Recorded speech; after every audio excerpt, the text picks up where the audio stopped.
예루살렘에 입성한 바울은 거기서 유대인들의 모함을 받아 결국 관원들에게 잡혔습니다. 그리고 총독 펠릭스와 페스토와 아그리파 왕에게 차례로 신문을 받은 뒤에 그토록 가기를 원하는 로마로 가게 됐습니다. 물론 자기의 몸이 아니라 죄수의 몸으로 가는 것입니다. 오늘 본문은 사도 바울이 배를 타고 로마로 가다가 큰 광풍을 만나 일어난 일을 기록한 것입니다. 모든 인생은 예측할 수 없는 미지의 세계로 항해하는 것과 같습니다.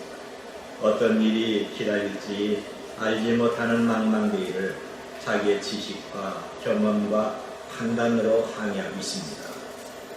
물론 순풍을 만나 평화롭게 항해한다면 얼마나 좋겠습니까?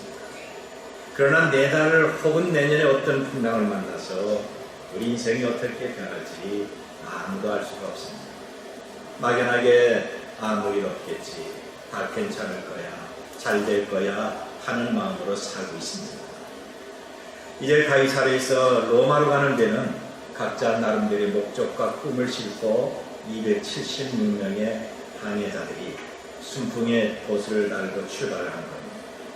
그런데 도중에 유라굴로라 하는 엄청난 광풍을 만나서 배는 시인이 흔들리고 조금씩 파손하면서 결국 모든 사람들이 위험하게 됐습니다. 그래서 배를 가볍게 하기 위해서 싣고 있던 귀하고 값진 물건을 바다에 던집니다. 이것은 자기의 꿈과 재산을 다 포기한 겁니다. 그리고 14일 동안 유라굴로로 가는 광풍에서 이제는 살 소망을 완전히 잃어버리고 극심한 두려움에 떨고 있습니다. 이때 하나님의 사자가 바울에게 나타나셔서 바울아 두려워하지 말라고 하십니다. 그래서 바울은 추위와 굶주림과 지치고 두려움에 떠는 사람들에게 여러분 안심하십시오. 하나님 우리의 생명에는 아무 일이 없다고 말씀하십니다. 그러면서 용기를 주십니다. 결국 이들은 바울의 말을 믿고 큰 광풍에서 구원을 받습니다.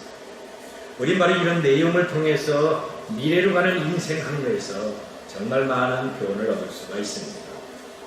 인생은 멀고 깊은 바다를 항해하는 것과 같습니다. 도중에 광풍을 만나 극심한 두려움과 근심으로 많은 손해를 겪을 때가 있습니다.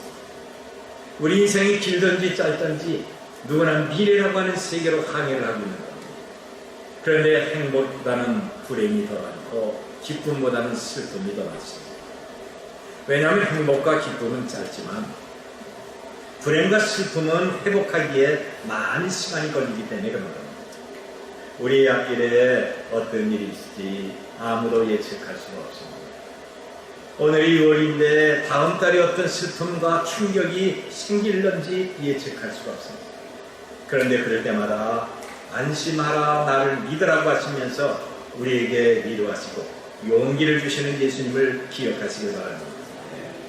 바로 우리는 내 곁에서 나를 도우시는 주님을 통해서 축복의 잔이 채워지고 우리가 누릴 분깃으로 풍족하게 됩니다. 시편 16편 5절 말씀을 보니까 여호와는 나의 산업과 나의 잔의 소득을 지키시니 나의 분깃을 지킨다고 간증하고 있습니다. 다윗은 하나님이 자기를 늘 지켜주시고 예기치 못한 인생의 광풍에서 든든하게 잡아주심을 믿었기에 여호와는 나의 목자시니 내게 부족함이 없다고 찬양을 했습니다. 12년 동안 혈루증이라는 몹쓸 병으로 고생했던 어떤 여자가 예수님의 뒤로 와서 주님의 겉옷을 가만히 만졌습니다. 이 여자는 자기가 직접 예수님께 나와서 병을 고쳐달라고 간구하지 않아도 은혜를 사모하는 그 믿음이 병이 나을 것을 확신하면서 예수님 뒤에서 살그머니 옷을 만졌습니다. 그러자 예수님은 이 여자가 은혜를 사모하는 그 믿음을 보시면서 따라 안심하라 내 믿음이 너를 구원했다고 말씀하십니다. 그러자 12년 동안 고생했던 혈류증이 순식간에 사라졌습니다. 완전히 치료가 된 겁니다. 오늘 믿음으로 교회 나와서 간절한 마음으로 은혜를 사모하며 말씀을 듣는 모든 교우들에게 안심하라 내 믿음이 너를 구원하고 내 믿음이 너를 치료했다는 이적인 능력을 체험하시기를 주의 이름으로 축원합니다. 마음의 고통, 육신의 아픔, 재정적인 어려움, 가정과 직장과 학교의 모든 문제는 안심하라는 예수님 말씀 한마디로 다 해결되는 것입니다. 참으로 하나님은 우리의 피난처시요 환난 때의 보호자가 되십니다. 우리가 험한 광풍에 흔들리는 바울의 배를 생각하면서 삶의 용기와 지혜를 가져야 되는 것입니다. 첫째로 인생은 미래를 항해하는 배와 같습니다. 바울이 탄 배는 276명의 사람이 타는 큰 배입니다. 지금도 276명이라는 큰 배에 속합니다만 당시 배로서는 엄청나게 큰 배입니다. 13절 보면 남풍이 순하게 불매 그들이 뜻을 이룬 줄 알고 밭을 감아 그레데 해변을 끼고 항해하더니 그랬습니다. 남풍이 순하게 불어서 항해하기 아주 좋았습니다. 바울은 이번 항해가 매우 위험하다고 경고했지만 누가 죄수의 말을 듣겠습니까? 항해를 간행한다면 재물을 물론 생명까지 위험하다고 누차 말을 했습니다만 아무도 그의 말을 듣지 않습니다. 선주와 선장과 군인 그리고 그 배 탄 모든 사람들이 다 바울의 말을 무시했습니다. 그리고 순풍이 항해하면서 자기 생각과 판단이 더 옳았다고 그는 생각합니다. 반면에 이번 항해가 위험하다고 누차 경고한 바울이 억지를 부리는 미친 죄수라고 저들은 취급합니다. 이들은 자기의 판단과 자기의 경험과 경험을 다 의지하고 하나님의 사람인 바울을 무시하고 멀리했던 겁니다. 로마로 재판받기 싫어서 가지 말라고 억지를 부리는 줄 알았습니다. 그런데 문제는 여기서부터 시작이 되는 겁니다. 하나님의 전쟁하신 말씀을 무시하고 말씀을 받았던 주의 사자의 경고를 무시할 때 모든 문제가 생겨나게 되는 것입니다. 사탄은 자기의 생각과 경험으로 행동하는 사람들에게 처음에는 일시적으로 순풍을 주는 겁니다. 만사가 자기 뜻대로 잘 풀리게 합니다. 그래서 자기 생각과 자기 지식과 경험이 옳다고 하면서 하나님이 틀렸다고 합니다. 요나가 하나님의 말씀을 피하여 멀리 다시스로 가는 배를 탈 때 처음에는 순풍을 만나고 잘 됐습니다. 그렇지, 내가 여기 오길 잘했지, 내 생각이 옳아, 나는 역시 똑똑해, 그러면서 편안하게 잠을 잤습니다. 그런데 잠시 후에는 사람이 감당하지 못할 엄청난 광풍을 만나 모든 재산을 다 바다에 던집니다. 하지 않아도 해야 될 인간의 헛된 수고와 고생을 합니다.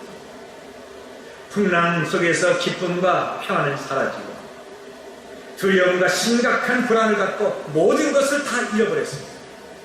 이게 바로 요나의 삶입니다.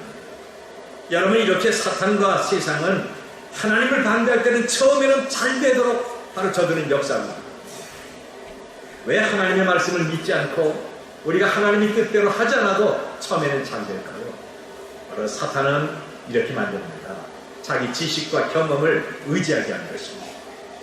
원래 우리의 의지는 살아계신 하나님인데 이 사탄과 어둠의 세력은 하나님이 아니라 자기 지식, 자기 머리, 자기 경험을 의지하게 하는 겁니다. 그래서 처음에는 잘 되게 하다가 마침내 인생의 광풍을 만나 많은 수고와 고생을 한 후에 모든 것을 다 잃어버립니다. 하나님의 말씀과 그 말씀을 그대로 증거하는 주의 사자를 신뢰하는 것보다 자기 자신의 지식과 경험을 의지하면 예기치 못한 인생 광풍을 만나게 되는 것입니다. 바울을 항해하는 사람들에게 여러분이요, 내가 보니 이번 항해가 화물과 배뿐 아니라 우리 생명에도 많은 타격과 많은 손해를 입을 것입니다 라고 경고합니다. 그런데 여기에 대한 반응이 어떻습니까? 11절을 보니까 백부장이 선장과 선주의 말을 바울의 말보다 더 믿더라 그랬습니다. 선장은 자기 경험을 위해서 항해를 고집합니다. 선주는 돈을 더 많이 벌려는 욕심을 갖습니다. 백부장은 선장의 경험과 지식을 더 믿습니다. 그런데 바울은 하나님을 의지하면서 믿음으로 항해하지 말 것을 경고하고 있습니다. 그런데 바울이 전하는 하나님의 말씀을 철저하게 무시하게 됩니다. 지금 하나님의 말씀을 증거하는 바울보다 자기 지식과 경험과 판단을 더 믿고 있는 겁니다. 이런 사람들이 우리 주변에 얼마나 많이 있습니다. 여러분, 혹시 우리가 그런 사람은 아닙니까? 자기 생각에 반대를 하거나 좋지 않은 말을 들을 때 에이, 아닐 거야, 우리가 한두 번 해봤나? 걱정할 거 없어. 나 믿어. 하고 큰 소리 칩니다. 그러다가 예기치 못하는 광풍을 만나서 마음은 크게 불안하고 몸은 피곤하고 재산을 잃으면서 인생이 파손당하게 되는 겁니다. 우리 하나님은 광풍을 일으키시기도 하고 잔잔하기도 하십니다. 우리의 삶을 잔잔하게 할 분은 오직 하나님 한 분이십니다. 그래서 하나님과 함께하지 않는 세상은 참으로 위험한 것입니다. 하나님의 말씀을 무시하는 인생은 처음에는 아주 잘 되는 것 같고 아주 형통한 것 같지만 후에는 크게 고생하며 많은 손해를 당합니다. 지금 바울이 탄 데가 유라굴련한 인생 광풍을 만나서 고생하는 것과 똑같습니다. 늘 하나님의 말씀을 마음에 담고 말씀대로 행하는 것이 순풍 인생이 되는 것입니다. 그리고 또한 하나님 말씀보다 사탄은 돈을 먼저 생각하게 자꾸 만듭니다.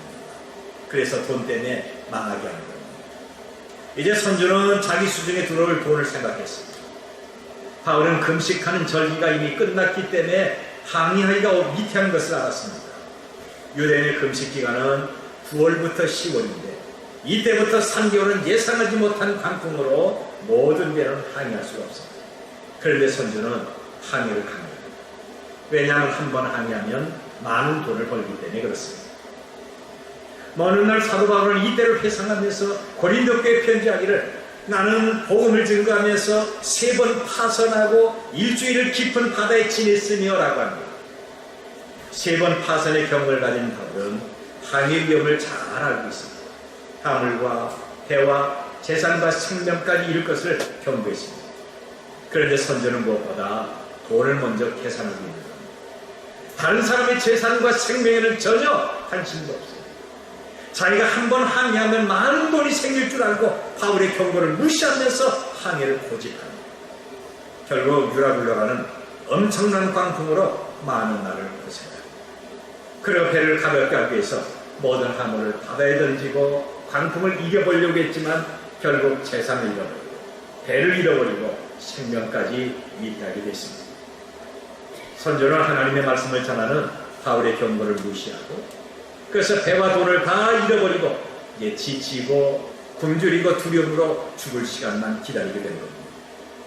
이렇게 돈을 사랑하는 사람의 인생의 모든 가치는 돈을 두고 있습니다. 왜 우리 인생 한게 예측할 수 없는 커다란 광풍이나 함초가 있지 않습니까? 여러분 이것은 거의 다 돈과 연관되기 때문에 그런 것입니다. 지금까지 많은 사람들이 돈 때문에 타락을 하고 인생이 만들어졌습니다. 돈 때문에 하나님을 멀리하고 돈과 함께 망했습니다. 돈 때문에 감옥에 가고 돈 때문에 죽이고 죽임을 당합니다. 돈 때문에 헤어지고 싸우고 이웃을 배신하고 있습니다. 모든 범죄 뒤에는 반드시 돈이 개입되어 있습니다. 심지어는 돈 때문에 예수님을 믿는 신앙과 교회 직분까지 다 내버립니다. 가룟 유다가 그랬습니다. 야고보서 1장 15절 보면 욕심이 잉태한즉 죄를 낳고 죄가 장성한즉 사망을 낳느니라. 돈은 현대인의 가장 끔찍한 우상입니다. 우리는 정말 돈이 필요한 사람이지만 그리고 그 돈 가지고 후회를 해야 될 사람이지만 근데 돈에 대한 욕심을 가지면 안 됩니다. 돈에 대한 욕심으로 멸망의 암초에 부딪혀서 폐가 망신한 사람이 우리 주변에 얼마나 많이 있습니까? 그래서 인생이 편안하지 못하고 늘 불안하고 긴장하고 초조합니다. 디모데전서 6장 10절 보니까 돈을 사랑하니 일만하게 뿌리가 되느니 이것을 탐내는 자는 미혹을 받아 믿음에서 떠나 많은 근심으로서 자기를 찔렀다고 했습니다. 우리는 돈을 사랑하지 말고 하나님을 사랑하면 인생 항로가 평안하게 안심할 수가 있습니다. 그리고 두 번째는 인생을 원하지 않는 광풍을 만날 때가 있습니다. 원한다고 광풍이 피하고 원한다고 광풍이 오는 것은 아닙니다. 바울을 태워간 데는 무시무시한 광풍을 만났습니다. 이것은 전혀 예측할 수가 없었던 겁니다. 생각해보지도 않았기에 염려하지 않았던 광풍입니다. 하나님이 이런 광풍을 일으키셔서 그분의 영광과 권능을 보여주시고 하나님의 말씀과 주의 종의 권위를 높여주십니다. 광풍을 만났을 때 요나가 탄 뱃사람들이 하나님 앞에 영광을 돌린 것처럼 창조주 하나님은 광풍 가운데도 얼마든지 영광을 받습니다. 18절로 20절을 보니까 우리가 풍랑으로 심히 애쓰다가 이튿날 사공들이 짐을 바다에 풀어버리고 사흘째 되는 날에 배의 기구를 그들 손으로 내버립니다. 여러 날 동안 해도 별도 보이지 아니하고 큰 풍랑이 그대로 있으니 구원의 여망마저 없어졌더라. 하나님의 말씀을 무시하고 자기 판단과 경험과 지식을 믿는 사람들에게 그 대가가 혹독하게 치러졌습니다. 시편 135편 6절과 7절을 보면 여호와께서 그가 기뻐하는 모든 일을 천지와 바다와 모든 깊은 데서 다 행하셨도다. 안개를 땅 끝에서 일으키시며 비를 위하여 번개를 만드시며 바람을 곳간에서 내신다고 말씀합니다. 이름을 밝히지 않는 시편 기자는 모든 풍랑을 일으키고 멈추게 하는 하나님의 영광과 권능을 찬양하고 있습니다. 여러분, 광풍을 당한 인간은 바로 두 종류입니다. 먼저 애매하게 고난을 당할 때가 있습니다. 죄가 없이 손을 베풀다가 애매하게 고난받는 그런 성도가 있습니다. 예수님이 그 대표입니다. 우리도 예수님을 믿는 믿음으로 선하고 바르게 살려고 애를 쓰는데 공연히 미움을 받고 공연히 비난을 받으며 고난을 겪습니다. 전혀 이상할 것이 없습니다. 바울은 전도하다가 쇠사슬에 매이게 됐습니다. 밤에 별을 볼 수가 없었고 낮에 해를 볼 수 없는 캄캄한 지하 감옥에 갇힙니다.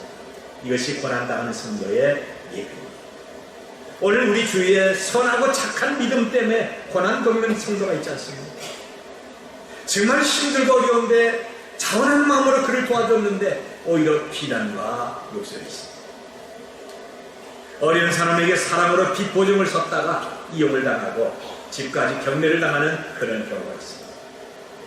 친절한 의사의 인수를 트집잡아 협박하고 고소하면서 돈을 뜯는 사람도 있습니다.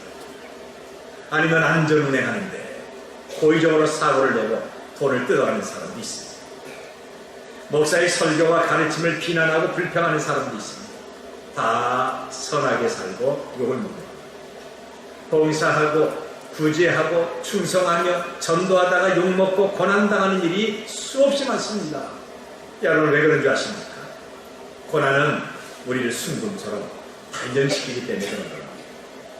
욥기 23장 10절을 보면 내가 가는 길을 그가 아시나니 그가 나를 단련하신 후에 내가 순금같이 되어 나오리라 하고 있습니다. 이 주님은 고난을 통해서 우리 속에 더럽고 불순한 것을 다 제거시킨 후에 순금처럼 순수하고 값지게 만드십니다. 아울러 고난은 예수님을 더 의지하는 믿음을 갖게 만듭니다. 고린도후서 1장 8절 보니까 형제들아 우리가 아시아에서 당한 환난을 너희가 모르기를 원하지 아니하노니 심히 격도로 심한 고생을 당하여 살 소망까지 끊어지고 우리는 우리 자신이 사형 선고를 받은 줄 알았습니다.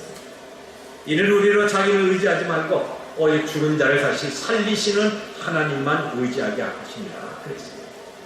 엄청난 고난과 불같은 시험을 통해서 나는 이제 죽었다. 내 인생은 여기서 끝났구나. 그럴 때 다시 살리시고 이끄시는 하나님을 의지하고 기도하게 만들어 주시는 겁니다. 고난은 생명의 멸망을 반드게 만드는 겁니다. 야고보서 1장 12절 보면 시험을 참는 자는 복이 있나니 이는 시련을 견뎌낸 자가 주께서 자기를 사랑하시는 자에게 약속하신 생명의 멸류관을 얻기 때문이라고 있습니다. 멸류관은 성도에게 존귀와 영광을 주시는 하나님의 상급입니다. 하나님은 저와 여러분을 위로하시고 멸류관 주시려고 하는데 우리가 아직도 받을 만한 자격이 없는 겁니다. 내가 충성하고 내가 봉사하지만 부족한 때가 너무나도 많이 있습니다. 그래서 하나님은 고난을 통해서 부족한 우리에게 상을 받게 만들어 주십니다. 하나님의 선하신 목적이 아니면 아무도 우리를 건드리는 악한 세력이 없습니다.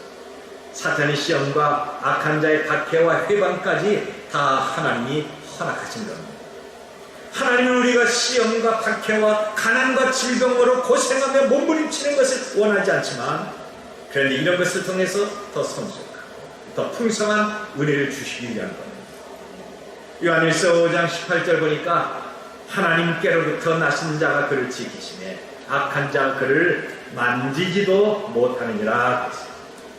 여러분, 아무리 힘들고 어려워도, 정말 고통스럽고 참기가 어려워도 하나님은 악한 자가 우리를 만지지 못하도록 막아주시면서 모든 고난을 이기게 하십니다.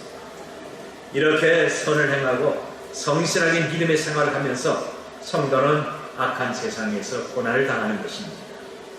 그래서 베드로는 말하기를, 죄가 있어 매를 맞고 참으면 무슨 칭찬이 있으리요? 그러나 선을 행함으로 고난을 받고 참으면 이런 하나님 앞에서 아름다움이다.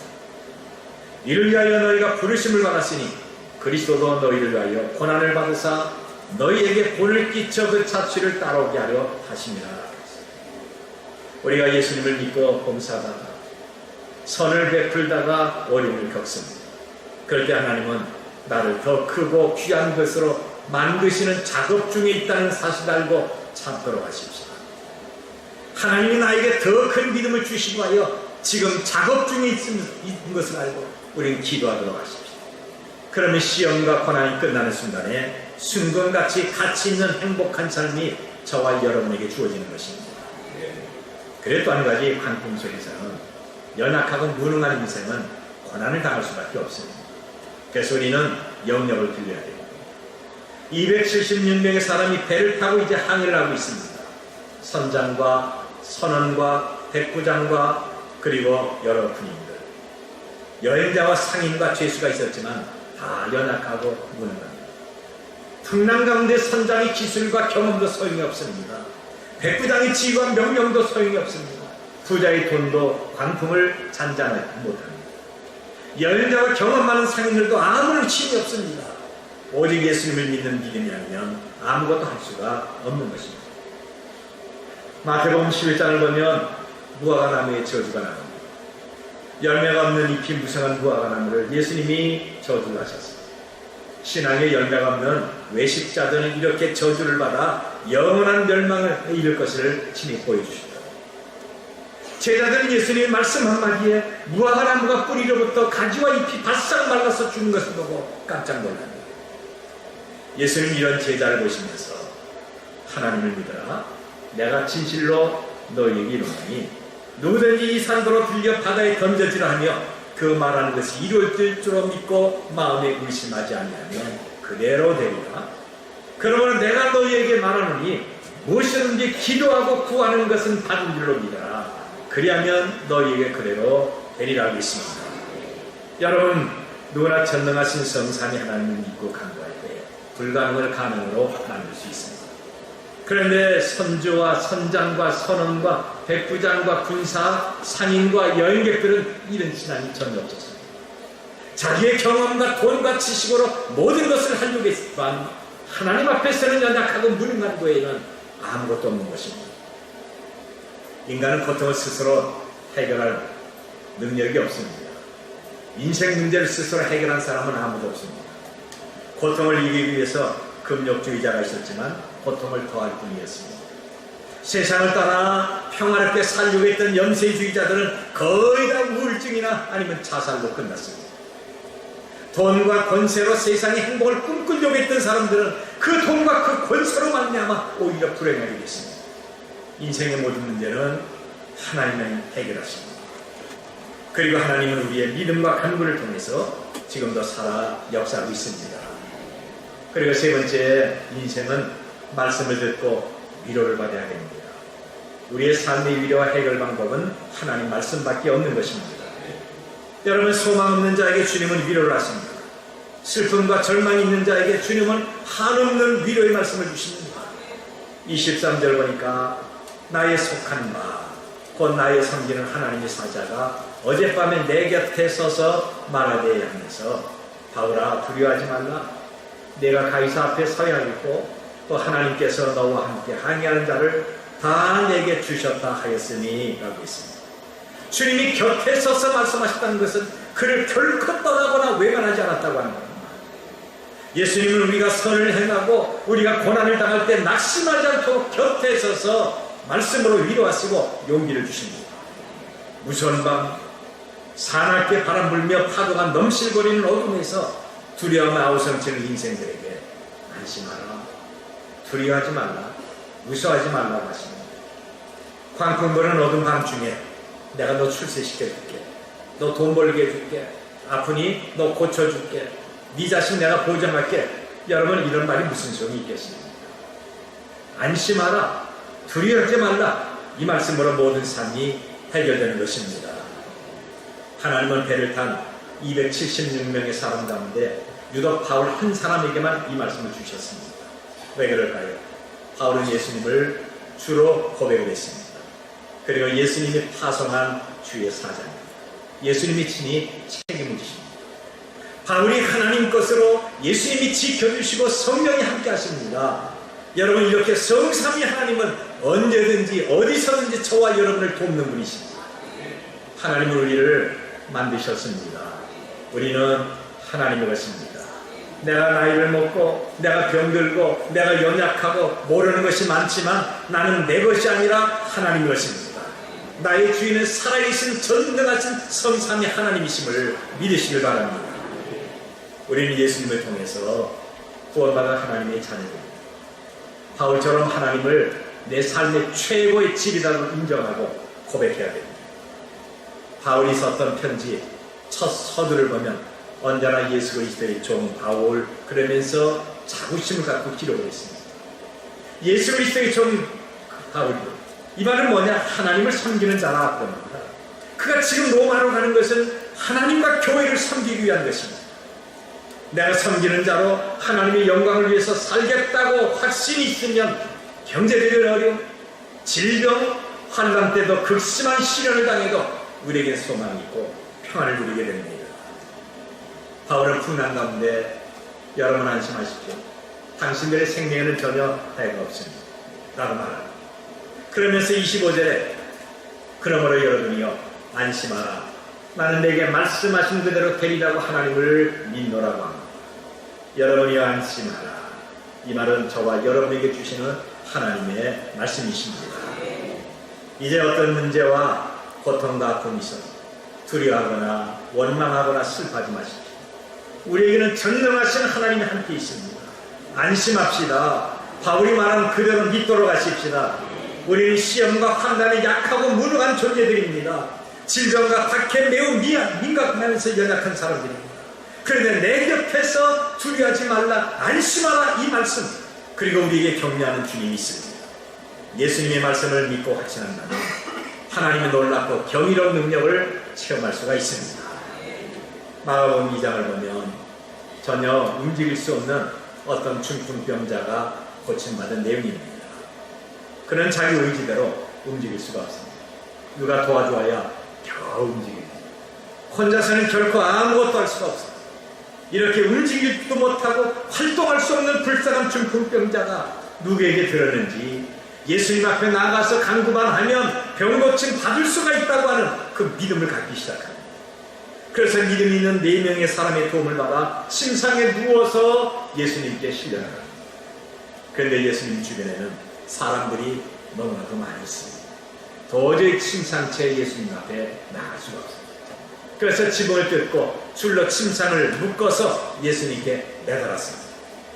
마가복음 2장 5절을 보면 예수께서 그들의 믿음을 보시고 중풍병자에게 이르시되 작은 자야 내 제사함을 받았느니라. 이 말씀과 함께 중풍에서 고침을 받았을 뿐만 아니라 생명의 구원까지 였습니다. 우리는 어떤 환경에서도 절망하지 말아야 합니다. 절망은 가장 나쁜 독약입니다. 그는 전혀 움직일 수가 없는 중풍병자였지만 자신의 병에 절망하지 않고 예수님께 나갔습니다. 어떤 일이든지 낙심하거나 단념하지 말아야 됩니다.